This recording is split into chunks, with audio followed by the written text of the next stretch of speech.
Nigeria, our neighbors, their big neighbors, will be going to the polls next year to elect a president. And some people think that the pattern of Nigerian elections sometimes has a way to determine the pattern of Ghanaian elections, since Chief Obasanjo became president, re-elected as president of Nigeria sometime in 1999.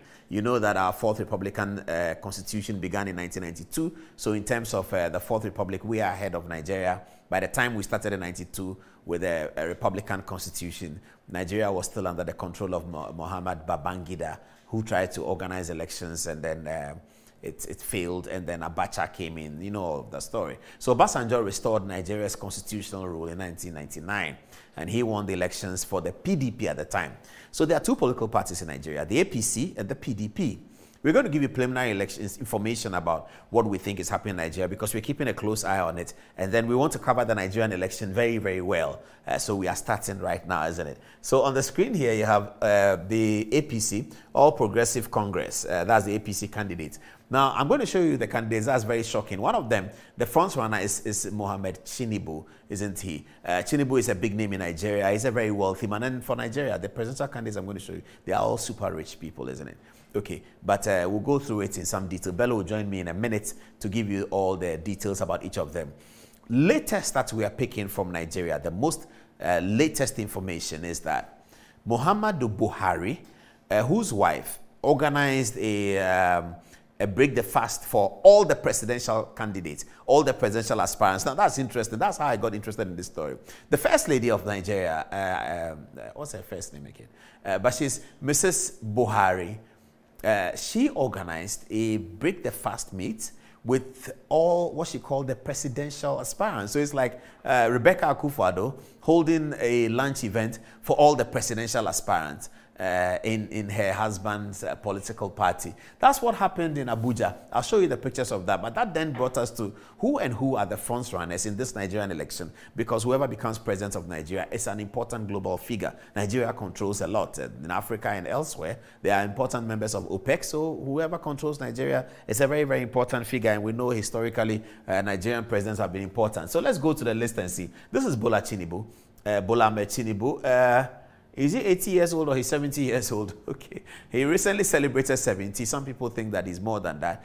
We don't know. But Tinubu is a towering figure in Nigeria. He's run in opposition to Chief Obasanjo's PDP at the time, and continued to be elected as Lagos governor. The point we're making about how Nigerians elect their governors, and so it's not a winner-takes-all situation. So whilst PDP were in power in Abuja for many years, in Lagos, which is the commercial capital, a different political party was in power through Bola Tinubu. He was the governor of Lagos, the celebrated and immortal governor of Lagos. Tinubu was able to run Lagos so well that he was able to pick his predecessor, his protege, Fashola, who is today a minister in Buhari's administration, became the governor of Lagos after Tinubu. And so Tinubu sort of continued to rule through Fashola, etc. But he controls Lagos completely. And everything that has happened to Lagos in recent past is attributed to him. He is also the founder of the APC party of sorts. And he brought Muhammad Buhari to leave his own party and join the APC party so that he can make him president in that big election between Buhari and Jonathan sometime in 2015. So Tinubu really is Buhari's kingmaker, but we are hearing somehow that Nigerian President Muhammadu Buhari is not interested in Tinubu becoming his successor. Instead, he and his cohorts are planning something very creative. What are they planning? They are planning on the return of Goodluck Jonathan, the 64-year-old former president of Nigeria. Now, how did Jonathan become president of Nigeria? In very similar circumstances to John Dramani Mahama, we all know that. He was vice president to Shehu Yar'Adua. Now, when Chief Obasanjo was in office, there was a groundswell of opinion that Obasanjo should do a third term, because Nigerian businessmen and Nigerian elite and the Nigerian ruling class felt that Obasanjo's first 2 terms was very, very good for Nigeria. And so they wanted Obasanjo to do a third term. They floated the idea, it was denied. The American White House will not hear the last of it. No one wanted it. So Obasanjo had to go. In the circumstances, he was so popular that he was able to select his successor. And his successor was Shehu Yar'Adua. Now, Yar'Adua became president. He's a northerner. In Nigeria, they do the north and south thing, similar to what we do here. So Yar'Adua became president, and Goodluck Jonathan became his vice president in very unfortunate circumstances. Yar'Adua passed, the constitution brought Goodluck in. Goodluck Jonathan became president. And then he won the next election to become a president of his own. But Goodluck Jonathan did all that with the PDP party. That's Chief Obasanjo's party, isn't it? Now, we are hearing that Muhammadu Buhari is thinking that perhaps Goodluck Jonathan should be the candidate of the APC instead of Bola Tinubu, who believes that it is his turn. Bola Tinubu believes that this is his moment. This is the moment he has been waiting for. He has carried so many people along in his political life. This is the time for him also to become president of Nigeria. He has made president. He has successfully fought president. And now it is his turn. And he has been told, apparently, that the boss is not with you, and the boss is thinking of a very dramatic situation where Goodluck becomes a candidate for the APC, and that can happen in Nigeria. It's very, very simple. It's not like Ghana, where we cannot foresee John Mahama become the candidate of the NPP or vice versa, or Mahamadou Bawumia. In Nigeria, it happens. It's just about cutting a deal. It's just about the end justifies the means. Nigerian politics is completely different, so they look at what we need to do here to win the elections. If they think we can pick somebody from the other party, they always do it, and it will not be the first time. So we are waiting for that very dramatic announcement where we will be told that Muhammad Buhari is inviting Goodluck Jonathan for tea at Aso Rock in Abuja, and thereafter we might hear Goodluck Jonathan say that he is considering very seriously the elections of 2023 to come back as Nigeria's president. However, Goodluck Jonathan, if he were to come to be president, he can do one term, same as John Dramani Mahama. Now, the northern political elites that are supporting the Goodluck Jonathan argument or the Goodluck Jonathan choice are doing so because Jonathan can do one term. In Nigeria, they do north and south. It goes to the north, it comes to the south. Jonathan is a southerner from the southeast. He's going to be able to do just one term, and then power returns to the north. Power is with the north right now because Muhammadu Buhari is in power. The last time the Southerners had power was Jonathan. Before him was Obasanjo. And Tinubu is Southerner anyway. Tinubu is from Lagos, so he's a Southerner as well. And if he gets in, the Southerners can have two terms. If Goodluck gets in, the Southerners would have one term. That's complicated, isn't it? So some Northerners are supporting Goodluck because he'll come in and do one term and he's gone. But some of the Southerners who really want power to be domiciled with them are saying that, no, let's not Buhari do this. Goodluck is not a good choice. He comes in, he does one term for us and he's gone. And then the North take it again, and the North will have too many running tenure of ruling the Nigerian presidency in Aso Rock. So that's a space to watch and see how that happens. Bello will now join me to tell us about the other candidates as we get ready for... Bello, come up and tell me about the other candidates. So we have, so I've just spoken about Goodluck Jonathan. Tell us about Bola Tinubu. Okay. Bola Tinubu actually started his political career in the, I think that was the erstwhile Third Republic. He was elected in the Senate. But then, the... Under the Shagari government? No, the abrogated Third Republic, the June 12th crisis that emerged after Abiola won the election. Yeah. He was elected in... There was no Third Republic, really, because the election was cancelled. No, I think the Eneshonikan became the president. The presidential election was cancelled, but prior to that, there were elections for the Senate level, another, what do you call it, offices. Yeah. So that's when he came in. But then, so ever since then, he joined this... is it Nadeko or so, with showing kind of likes, who were actually, what do you call it, protesting against Abache's. Yeah. That was when he started building his political fortunes. And then in 1999, he was elected governor of Lagos State. And then from that moment onwards, he was always at loggerhead with Obasanjo. But he was winning. Yeah, but he was also able to put a master plan that has allowed him to retain firm control. And another thing you also cannot deny about Tinubu is that he's a survivor. Because as at now, almost all his colleagues who were governor at the same time with him have virtually become irrelevant, to say, politically as compared to him.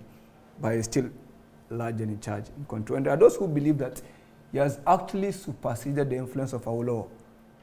Oh, really? Yeah. Oh, that's cult status then. If they're talking about Awolowo. And Awolowo's, what do you call it, influence never really went beyond the Western region, the old Western region. Yeah, but Awolowo is thought of as a founding father, one of the founding fathers. One of the founding fathers. Nigeria. So your influence really cannot go beyond the founding fathers. No, but in terms of, Nigerian politics equally has a lot of undertones.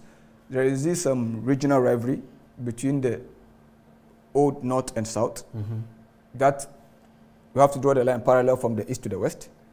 But they also come to the South. You also have to look at the division between the East and the West. Igbo and Yoruba. Yeah.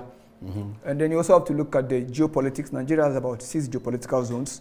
The Northwest, Northeast, Southwest, and all those things. And then there are ethnic. Another thing we should look at is that the issue of zoning is not constitutionally stated. One, it's just a kind of gentleman's agreement between the political class. Yes. Not necessarily the citizens. So the South and the North. Yeah. Okay, let's move on quickly. So I discussed Jonathan. Now this is Professor Yemi Osinbajo, the incumbent vice president from the South, who also should have been thinking that this will be his moment, having supported Buhari and worked with him and gained Buhari some Southern votes, especially in 2015's elections when Goodluck was on the ticket. Osinbajo is gained Buhari, the Christian, and the Southern votes, and people think that it should be his time. Does he have a strong claim to the inheritance? Well, in terms of, he could use his advantage of incumbency, being the vice president, and I don't know how far he enjoys the support of the president, but if the president also supports him, that could put Tinubu on the defensive. But in terms of control on the ground, Tinubu has firm grip over the... Oh, Tinubu is definitely stronger than Osinbajo. I mean, he picked Osinbajo for the ticket and all of that, yes. So I don't think he's going to compete with Tinubu. But in case people feel Tinubu is either too old or too overbearing, or Buhari doesn't want Tinubu. And that's another problem of Tinubu. The age factor is one consideration. And then if they go into primaries together, that may also dilute the votes. You know, there was this... The primaries are next month, I understand. Yeah. You know, when he announced his intention to run, he met with some APC governors. And also, just about a day or two after that, Tinubu also had a meeting with some series of governors. So there's this campaigning and jostling for influence. You know, the governors also retain some form of huge influence. And then the religious aspect of the politics also that Nigeria is not as religiously divided as they want us to see it across the lines. There are places in the north that has huge Christian population. A typical example is southern Kaduna, Kaduna State in the northwest. The north is mostly Muslim, but the south is to a certain extent Christian. And then you have the states around the middle belt. But Tinubu is Muslim, do you know that? Tinubu is Muslim. Yeah. But you see, one thing about the Yorubas is that you could go to a family where they have both faith. So religion is one thing that cannot cause a fight in any Yoruba family. Yeah, I understand that, but I'm saying Tinubu's credentials is extended because he's a Southerner and he's Muslim. He's Muslim. Yes. And that was why he had to pick Osinbajo, allegedly, as they say, for the vice presidential slot. For Buhari. For Buhari. Yes, but I'm saying Tinubu has a strength in being Southerner and Muslim. Okay. But then how... Most Southern elites are but Christians. You see, because like him, like Jonathan. But yes, Tinubu is South and Muslim. But this is a case where in Nigeria you need to win about 25 states and the federal capital territory to be declared the winner of the election. And you equally need some of the votes in the north. Yes. But Tinubu has another baggage. His wife is a Christian. Tinubu's wife? Yeah, Oluremi Tinubu. Yeah, but you don't need to get my point. See, Tinubu is a Muslim. That gives him an advantage over Goodluck, over Yemi, when Muslims are considering the southern candidate. I'm making my point. You see, when it comes to the north, religion is one thing that drives the pulse of the north. So, to a typical northerner, you find it hard to understand how a Muslim marries a Christian. So, it kind of makes Tinubu look like a less... Oh, but even in terms of doctrine, Muslims marry Catholics, doctrinally. Well, that's correct. The issue of Muslim marrying doctrinally is allowed. It's debatable. It's a very Catholic. It's a very contentious issue in Islam. But it's happened. We've seen it all over. It's a very contentious issue with. It may be contentious, but we've seen it happen. There's this belief in Islam that Islam actually described the Christians and the Jews as people of the book because they had previous. But there's this belief by some scholars that the people of the book that they were saying were Christians who were not polytheists, who didn't believe in Trinity. But they believe in oneness. But a Christian who believes in Trinity does not fall under what is called the Ahlul Kitab. So that's where the contention begins. So that's why I said the issue of Muslim marrying Christians. But Muslims have been marrying Catholics. No, my point is not Christians, Catholics. But doctrinally, Muslims are allowed to marry Catholics. If we look at the... So if his wife is Catholic, I don't know what sect she is. But if she's Catholic, if Tinubu's wife is Catholic, then it works. It works. She's a Protestant, I think. Okay. Let's move on. And then you have Rotimi Amechi, who was a former governor of Rivers State. Yes. And I think in terms of performance, it's one of Buhari's ministers that have really performed in his area of responsibility, especially the infrastructure rejuvenation. We've seen the development of the rail sector, to a certain extent, very well organized. We've seen Amechi is a transport minister. Yeah, transport minister. And he's really done with rail. And he's become very powerful as transport minister. But then recent attacks. He's Christian. Yeah, he's Christian from the south. Yeah, from the south. And then but the recent attacks on the Kaduna-Abuja highway and his response, people have been kidnapped after the bandit attacks, and then they have not been released.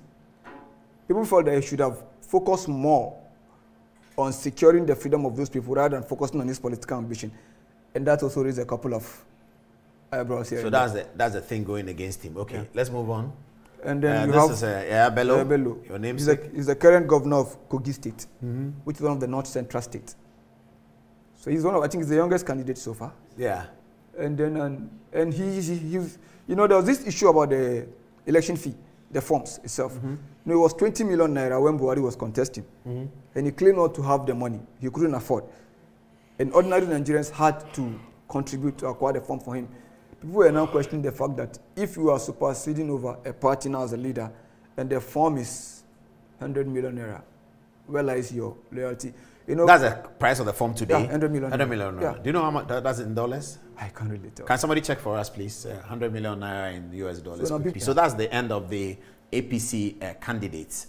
That is the ruling party. Let's go to the other party and see who they have. The contest is going to happen next month. Both political parties are going to have. So by the time we talk like this next month, we will have leading candidates both ways. So Atiku Abubakar, 75 years old, is leading the charge for the PDP, and he was the vice president of Chief Obasanjo. So there were two. He's Abubakar from the north. Yeah. Okay. All right. So he's leading the charge. Is he going to win the PDP ticket? Well, we can't tell. So far, in the previous primaries, he defeated Saraki. But so far, we can't tell if he's going to win. And Atiku has one issue that has always been on his an albatross on his political career: the issue of that alleged corruption in America, buying a house in America. I think the corruption issue actually goes beyond that. He used to be the Controller General of the Nigerian Customs. Yeah, Customs, yes. And then, definitely, he was in charge of import and export regulation and the rest. Yeah. But then he ventured into a business that was also involved in import and export. Conflict of interest, a huge one. And that particular issue has always surfaced anytime he comes up politically. But then, and also another thing, he was actually elected the governor of Adom-Otchere State. But before Obasanjo picked him. Yeah. That's how come he never became a governor. And even when he was in office, there was this issue of this conflict between he and his boss. He and Obasanjo, yeah. They disagreeing on a few things. Okay, there were some so this is Olubukalo Abubakar. Oh, that's Saraki. Yeah, Saraki. Okay. So he's 59 years old. Yeah. He is also looking for the PDP ticket. Yeah. If Obasanjo were to have a role to play, who do you think he would prefer? I can't tell, but in the PDP circle, I think Obasanjo might. Obasanjo has a bit of a soft spot for Northerners. So he might settle for Bella Mohammed. Bella Mohammed? Yeah. That's this one? Yeah. 63 years old. Is he a governor? He is a governor of Bauchi State. Okay. But Saraki equally has another baggage on his shoulder. Aside the flip-flopping he did, the crossing the carpet from PDP to APC and coming back to PDP. Yeah. People now begin to question his political, position and conviction. Another thing is that you see, Bukola Saraki has the issue of identity here. Bukola Saraki is a Yoruba-speaking individual with a Fulani ancestry on his father's side. So when you go to the typical Yorubas, Bukola Saraki does not really, to them, constitute a Yoruba person. A Yoruba, okay. Yeah. Okay. And then when you go to the Northerners... But that can give him an advantage, can't it? And when you go to the Northerners, they also don't see Saraki to be a Fulani or a typical Northerner. Okay. We'll see how that goes. And then here is... But then he also used to have very firm control over Kwara State. Yes. Let's deal with this. And this is another arch critic of Buhari so far. Is he a governor? Yeah, he's a governor of Rivers State. He succeeded Amechi. Okay. And at every point in time he gets the chance, he comes hard on Buhari. There was this issue of revenue generation. Nigeria's federalism is not the ideal federalism in context, because if you look at the state creation in Nigeria, states were born out of the military, regimes, and part of it was the exigency of the Civil War, when the two regimes were divided into 12, and then you have state creation.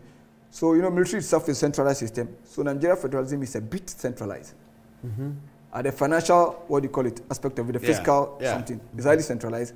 One of the arguments Wike had was that Rivers State generates more revenue, just like Lagos State.